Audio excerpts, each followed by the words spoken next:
weekend. Just how pleased with you with that victory and the mentality you showed to get over the line?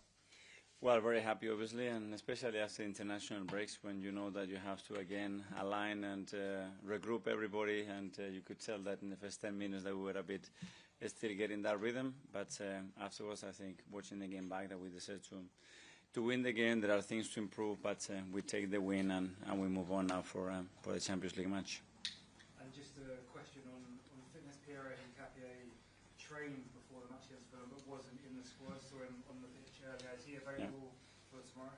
Yeah, he will be available, and I think that game came a bit too early for him, so he had another 2 very good sessions, and now he's ready to go. Coming up against Diego Simeone tomorrow, even one of the world's best managers. How highly do you rate him?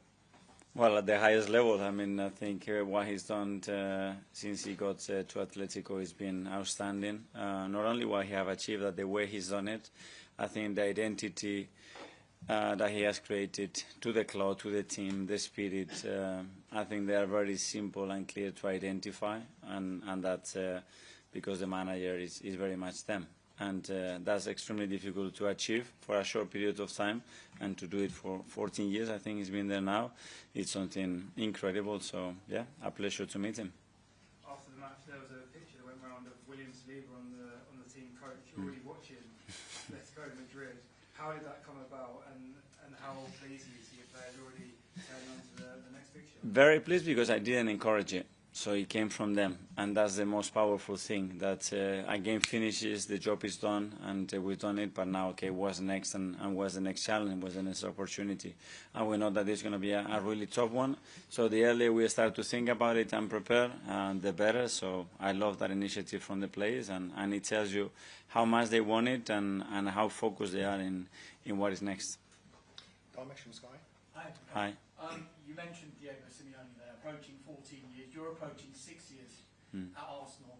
Do you look at Simeone as maybe an inspiration and maybe something that you'd like to do at this club? Well, obviously there is someone that I look up to and learn from it in many situations, and what is for me outstanding is his passion. I think for how long he's been in the game and in the same club with the same players, how you still have that handle and that capacity to transmit such an energy and willingness to win. And then, yeah, it's a very tough environment that we live in, and to keep convincing players, you have to be extraordinarily well. I don't know him personally, but everything that I heard about him is that he's so good at doing that. That's the reason, one of the reasons why you are able to sustain at that level. He's been linked with the Premier League on numerous occasions. Is he someone you'd like to see come to the Premier League? He's going to get tougher.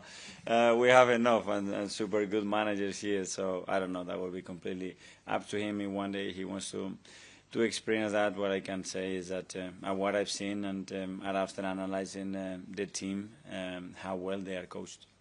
Just reflecting on your last 3 games in the Premier League, there's 1 point from those 3 games last season. You've got 9 out of 9 this time. What's changed, and what lessons have you learned, not just from those games, but from last season?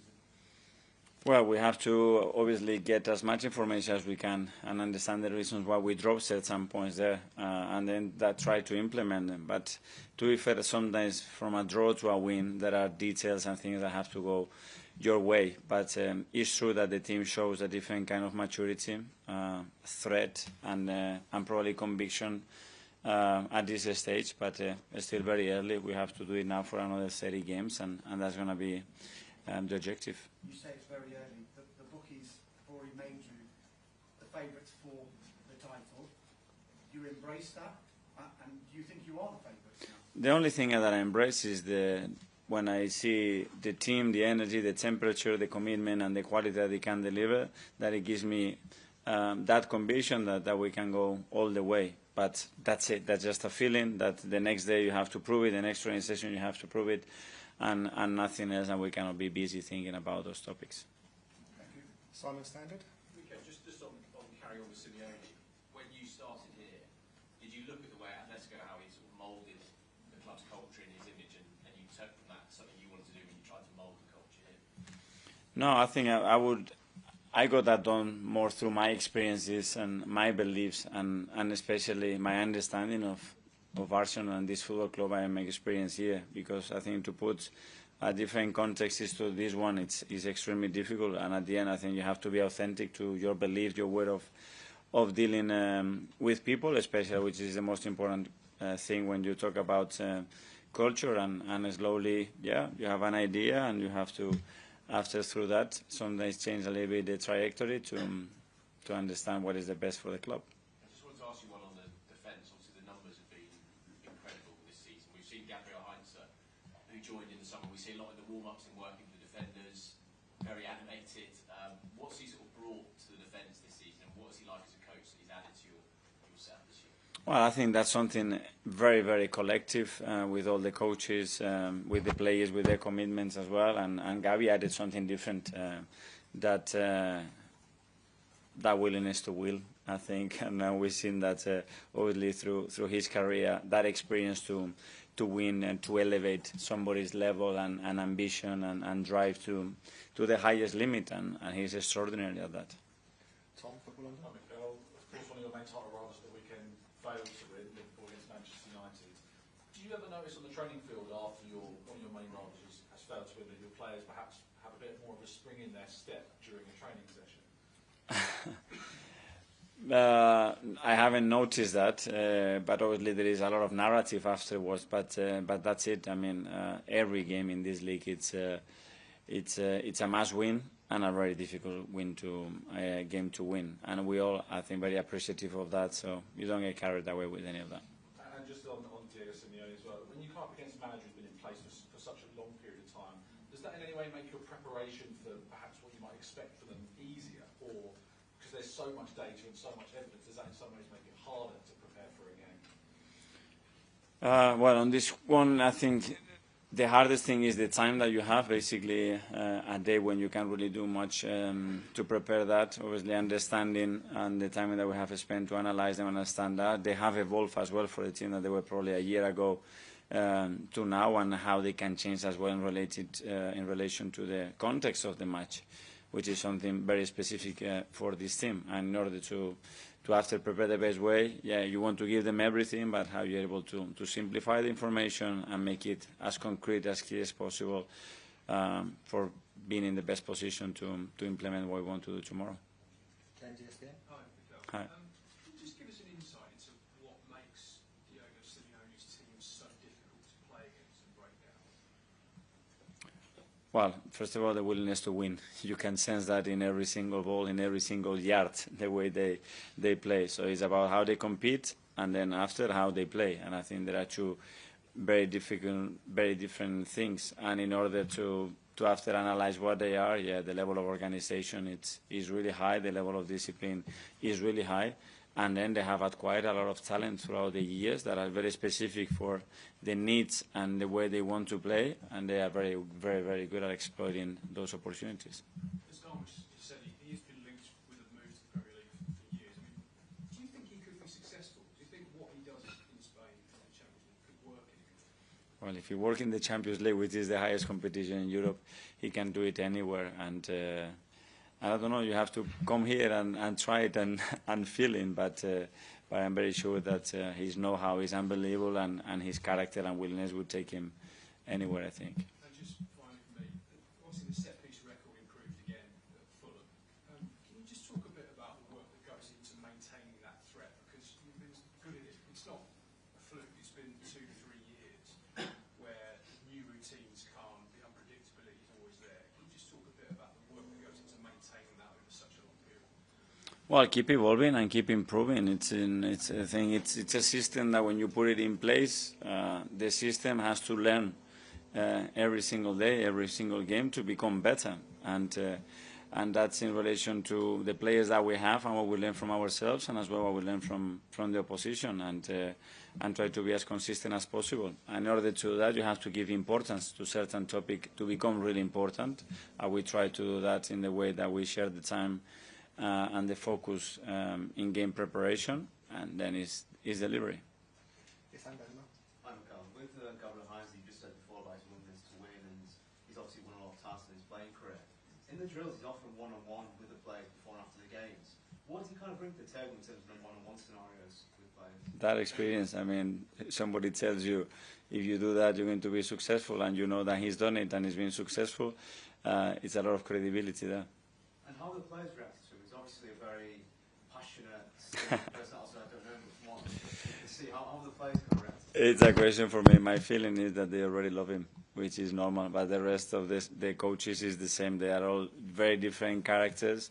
But the relationship and the bond that we have with the players, I think it's unique, and I think that's something very, very powerful in a team. Okay, I think we'll take a few questions in Spanish now. Spanish in fact? Sí. Yeah. Sí, yeah. Yeah. Mikel, ¿qué tal? Hola. Desde el periódico El Mundo. Quería preguntarte un poco, traerte un poco hacia el verano de 2024, cuando estaba Mikel Merino entre dos clubes, el Atlético y Arsenal. ¿Cómo conseguís que Mikel al final termine en el Arsenal? No lo sé, yo puedo hablar de lo que intentamos transmitirle a Mikel, de lo que queríamos hacer, del proyecto, del rol que iba a tener con nosotros, y porque creíamos que para él era un lugar ideal donde se iba a sentir feliz y realizado con las calidades que tiene. Luego los demás, obviamente había rumores de muchos equipos, al final tomó la decisión de venir aquí y nosotros felices. ¿Por eso le llamaste personalmente para que viniera con vosotros? Yo siempre intento conocer todo sobre el jugador, no solo eso, sino su entorno también, pero creo que igual que yo, todos los entrenadores. Mikel, Hola. me gustaría preguntarte por Gabriel Magallanes, Ajá. porque no hay jugador con tantos minutos en esta temporada por Arsenal y dos viajes muy largos para él contra Brasil.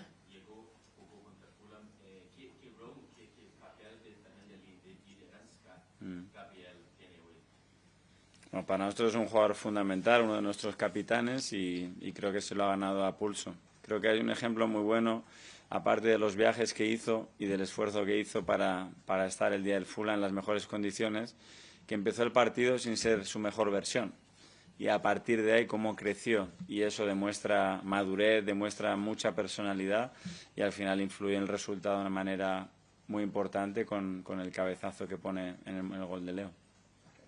Mikel, Hola. has hablado bastante en inglés de Simeone, pero quería preguntarte por esos puntos en común y diferencias entre el proyecto que ha creado Simeone en el Atlético de Madrid, convirtiendo en un equipo ganador, y lo mismo que has hecho tú aquí en el Arsenal.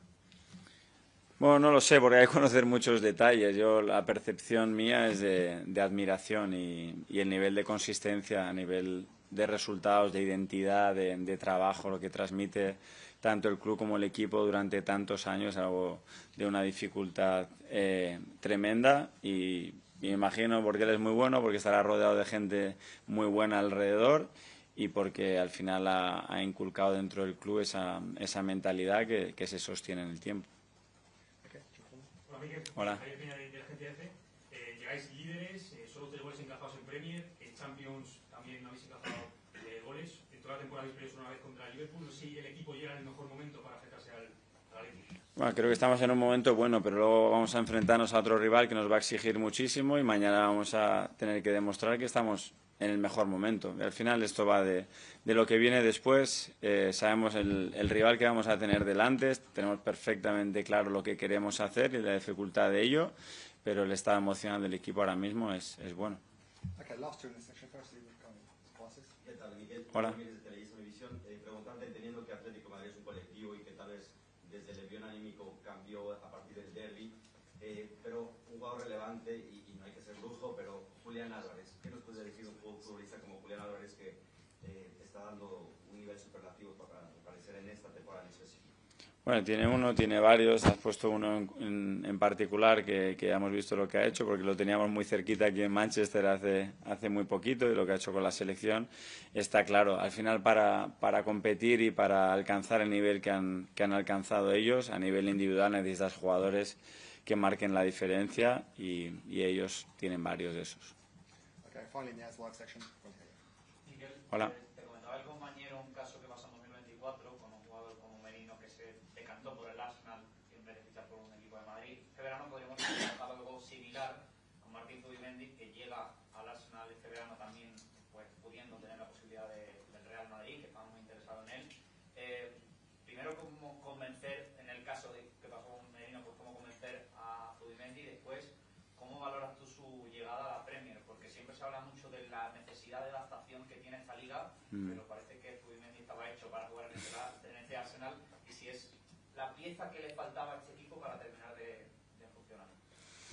Bueno, yo creo que más que convencer, al final es transmitirle la idea que tenemos con él, el por qué creemos que es el jugador ideal para nosotros y el contexto que él se va a encontrar. Al final es una decisión muy personal. Creo que el mayor poder que tenemos como club es nuestra historia y lo que transmite. Y a partir de ahí nosotros le tenemos que dar matices para que se imagine una vida alrededor nuestro. Y a Martín lo vi enseguida convencidísimo de que quería venir. Y que se sentía lo que le tratábamos de transmitir, que él se lo sentía. Y luego es verdad lo que has dicho, sobre todo por esa posición, y yo he visto muchos venir durante más de 20 años a esta liga, y es una posición muy difícil donde asentarse, porque no es una cuestión solo de jugar, es una cuestión de rol, de jerarquía, es una posición que requiere muchas cosas, y creo que Zubi lo ha hecho de manera muy rápido, ganándose el respeto de todos y sintiendo esa parte muy cómodo desde muy pronto, cosa que es muy difícil aquí. Okay, that finishes as live. We'll now go to a few for 10:30 tonight. Kick off with John from the main. Hello. Hi. You've spoken a lot about Diego Simeone, and we all know what a passionate guy he is. I'm sure you saw what happened at Anfield with the crowds. And I just wonder, on a managerial level, manager to manager, how difficult it must be at sometimes when you're on the touchline not to react, particularly when the crowd's right on top of you. It must be a test. It is as well, because you are defending your club and your players, and you know that small details can define at the end whether you win a match or no, and we are there living it with high emotions and very difficult to control. And you see sometimes when we get really upset, sometimes really high, we start to run with our players and celebrating goals. I think it's something natural. I think it has to be understood when it's done in a respectful way, as always. And from my experience, I think over the years, try to be a little bit calmer, but there are moments that obviously is not easy. We know also what a passionate guy you are.